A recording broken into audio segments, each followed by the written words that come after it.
Randy, as you know, I recently played Kirby in the Forgotten Land. As did a lot of people. Yeah. Now, I didn't play it when it was like brand spanking new. I'm a little behind. It's not that old, though. No, I mean, I'm a few months now. I'm less behind than I normally am. I mean, Sure. to be honest. And it was my first Kirby game, Now, I've been familiar with Kirby my whole life through Smash, but I've never played one of his games. So I didn't really have high expectations, and it absolutely exceeded every expectation I had. I just loved it so much. Yeah, I also really liked Forgotten Land. It wasn't my first Kirby game. Star Allies was actually my first Kirby game. I had avoided playing Kirby my whole life because I thought it was like a kid's platformer. Kirby's this little pink, cute puffball. Oh, he's adorable. Yeah. And so I just didn't think anything about it. But when the Switch came out, I got really into the Switch, and I was purchasing every single Nintendo published game, and that included Star Allies. And I played Star Allies, and I wasn't a big fan. I'll be honest. It made me think, okay, my suspicions about Kirby were right. I didn't like Star Allies. I thought it was way too easy. Basically, that was the main thing. It had no difficulty. It was kind of very repetitive. I didn't like the gimmick that was in it. And the gimmick behind that game is that as you're going through the level, you recruit some NPC characters to fight alongside you, which made it even easier because then you didn't even have to take out enemies. They would do it for you. You could have like 3 NPCs with you.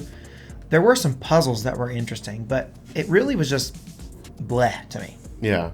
Well, it was because of your review of Star Allies and the internet as a whole that made me not want to play it, which just continued to cement that same attitude towards Kirby that you just said. I thought it was just going to be the kids' game. Didn't want to play it. But through GameFly, I played Forgotten Land because I knew it was risk-free. Yeah. And I just loved it so much. All the things you talked about, it wasn't that way. I mean, it was easy. It was casual, and it was relaxing. It was kind of cozy, honestly. Kirby and the Forgotten Land made me feel cozy. That may be a weird thing to say. No, I agree. It's casual. It's not too intense. It's just relaxed, But by the end, there was some challenge, and it was just fun. Like the fact that it wasn't too challenging really didn't bother me. It was almost like the way Odyssey is not particularly difficult for the most of the game, even though it's one of the best games ever. Games don't necessarily have to be like Elden Ring hard, I guess. Right. But I loved it, and it really made me want to go back to the beginning and play some earlier Kirby games. I tried out Kirby's Adventure, which is the first console Kirby game. It's not the first Kirby game because the first Kirby game came out on Game Boy. We actually talked about this. Yeah, Kirby's Dreamland came out on Game Boy. Right, a year before Kirby's Adventure. Right. And then, so I played Kirby's Adventure, and I found out that Star Allies was not a good representation of what Kirby was.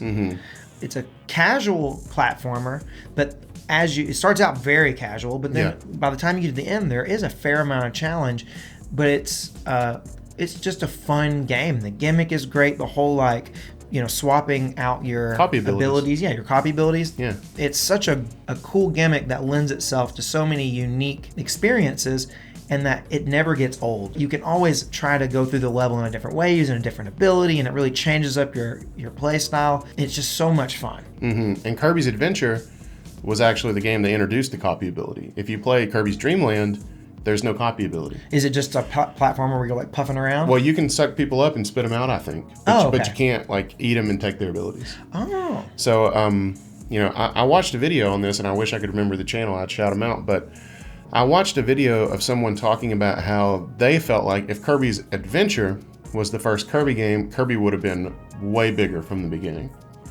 Because that is such a great gimmick. I mean, it's such a great gimmick that they just decided to make it Kirby's thing. Yeah, from that point on. Even though each Kirby game that I've played has its own individual gimmick beyond that, like, for example, Forgotten Land has Mouthful Mode, as an example. Right. And I just finished playing Triple Deluxe, which was the 3DS game, and its gimmick was this thing called Hypernova. And Kirby turns into this, holographic version of Kirby that can, inhale, basically everything, the scenery.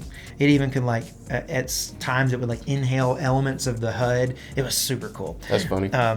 But there was all kinds of gimmicks in earlier games as well, but still, yeah, you're right. That copy ability is the main one that's held out because it's such a good gimmick. Yeah, it really is. And I actually didn't play Kirby's Adventure, but I did go back and play the GBA remake of that game, which is Nightmare in Dreamland, which people say is a great Kirby game, and I couldn't agree more. It's super good. I played the whole thing in like 2 days. I mean, it's not particularly long. It's got 7 worlds. It's got like 41 levels, something like that. But it's a pretty faithful recreation of the NES game.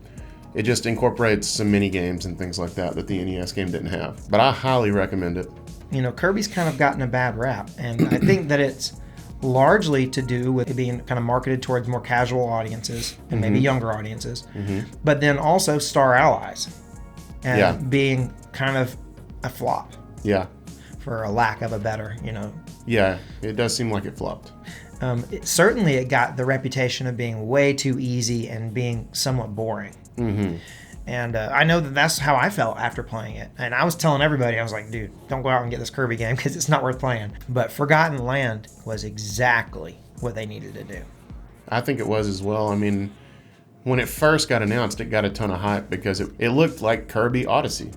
I mean, we weren't sure if it was going to be like an open world 3D Kirby or what. It ended up being more of a 3D world kind of Kirby game where you do select levels and you're just in a 3D environment.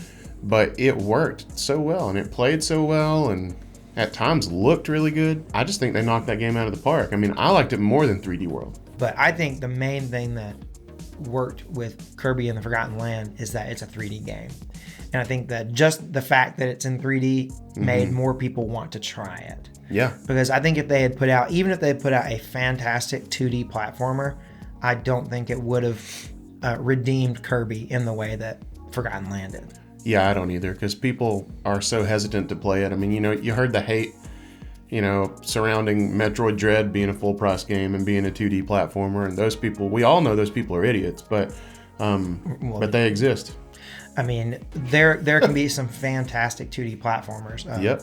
And I think that Kirby, certainly will have more 2D platformers in the future. I don't think like this new 3D styled game is going to be the only way for Kirby in the future. No.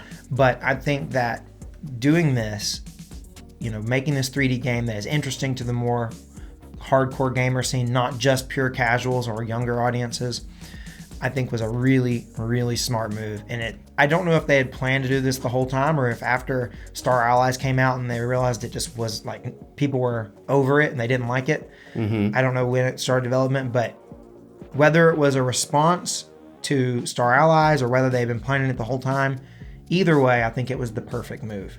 All right, guys, we're reached the end here. But let us know, what do you think about Kirby? Have you played any Kirby games? Have you played Forgotten Land? Do you think it redeems Kirby? Is Kirby coming back or is Kirby dead? Did Star Allies kill Kirby? Are you going to remember the land? Are you going to remember the land? Well, let us know your thoughts on Kirby. And until next time, guys, I'm Randy. He's Randy. And he's Daniel. And this has been Gaming Gig. Peace out.